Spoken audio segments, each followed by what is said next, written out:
Si vous êtes un fan de lutte comme moi, vous avez forcément une équipe préférée of all time. Pour plusieurs Québécois, on revient vraiment dans le temps avec peut-être les frères Rougeau, les frères Vachon. Si on revient un peu plus récemment au Québec, on peut peut-être penser de Kevin Steen et El Generico qui font si bien en ce moment à la WWE. Si on revient à la Attitude Era, peut-être qu'on peut penser à DX qui tourmentait la compagnie. C'était vraiment leur show, c'était l'équipe emblématique de l'Attitude Era.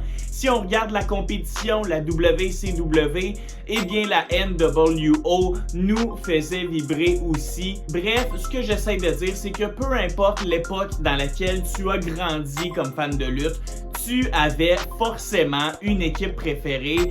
Et c'est la même chose pour moi qui ai grandi dans les années 2010 à 2020 comme fan de lutte. Il y avait une équipe qui rasait tout sur leur passage, qui ont battu plusieurs records, qui ont été nommés plusieurs fois équipe de l'année et qui avait tout simplement le pouvoir du positif. Vous vous en doutez, aujourd'hui, on va parler de l'équipe qui est rendue seulement 2 membres et qui va fort probablement se séparer très bientôt, le New Day. Revenons dans le temps un petit peu pour expliquer la genèse du New Day. Ils ont commencé en équipe en juillet 2014. Xavier Woods qui a été monté à Monday Night Raw, qui agissait un peu de gérant, bien habillé, les lunettes, les cheveux assez bien placés, bref, il avait l'air d'un homme d'affaires et il voulait se recruter une équipe.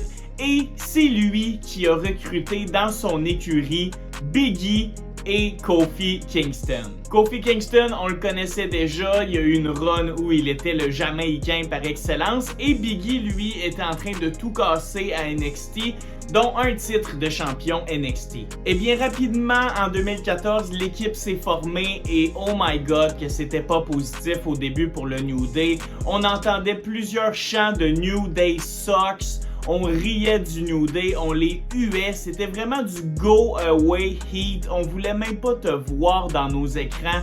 Les gars, on les trouvait pas drôles, on les trouvait pas attachants et on les trouvait tout simplement irritants pour nous. Malgré cette forte réaction de la foule-là, très négative envers New Day, eh bien les dirigeants avaient d'autres plans pour eux et en 2015, lors de Extreme Rules, le New Day, la nouvelle équipe, remporte leur premier titre par équipe et c'est à ce moment-là, avec une visibilité plus grande et surtout une plus grande liberté au micro, que le New Day a excellé. Tellement excellé même qu'on avance en décembre 2016 et le New Day bat le record par équipe du plus long règne ever avec les titres, 483 jours. Et lors de ces 483 jours-là, une transformation s'est faite, non seulement du côté des costumes du New Day, mais dans la réaction des fans également. Xavier Woods était maintenant accompagné d'un trombone, Big E s'amusait à danser à peu près chaque séquence, Kofi qui nous faisait rêver avec des crêpes ou des céréales, bref, l'équipe était rendue tellement accrocheuse, tellement bonne. Et on a réalisé qu'on avait non seulement une équipe divertissante au micro, mais une sacrée bonne équipe dans le ring également. Le New Day était définitivement l'équipe de l'heure et même de l'année à la WWE. Ils ont gagné plusieurs fois des prix pour équipe de l'année, l'équipe avec le plus de défense de titre, l'équipe avec les meilleurs matchs. Bref, New Day se retrouvait sur toutes les pay-per-view avec des défenses de titre. On les voyait souvent dans des excellents segments backstage ou dans le ring lors de Raw ou SmackDown. On a juste à penser à leur rap battle contre les Usos, c'était légendaire comme moment. Bref, New Day était sur les lèvres de tout le monde. C'était une équipe gentille, donc une équipe que tu peux garder longtemps babyface. C'est tellement rare, pas besoin de switch. L'effervescence est restée là pendant tellement d'années pour le New Day et les fans étaient comblés. En mars 2022, on avance dans le temps, mais New Day est toujours en équipe. On ressent peut-être un petit essoufflement du New Day, peut-être un besoin de liberté, un changement de direction, bref, ce qui arrive, c'est un match entre Big E, la force brute de New Day, et Ridge Holland. Et bien dans ce match-là de SmackDown, un match banal qui honnêtement n'aurait pas dû passer à l'histoire, va marquer l'histoire de la lutte pour les mauvaises raisons. En fin de match, les deux hommes se retrouvent à l'extérieur du ring et Ridge Holland essaye un belly-to-belly à Biggie qui tombe sur le cou et se fracture plusieurs vertèbres et on apprend quelques jours plus tard qu'il doit se faire opérer au cou une troisième fois pour Biggie et que sa carrière dans le ring est terminée. Le New Day se retrouve donc au sommet de l'échelle, l'équipe la plus populaire, l'équipe la plus divertissante, l'équipe qui vend le plus de chandails et de marchandises. Et tout d'un coup, le powerhouse de l'équipe n'est plus là, non seulement dans le ring avec eux, mais à la télévision en général.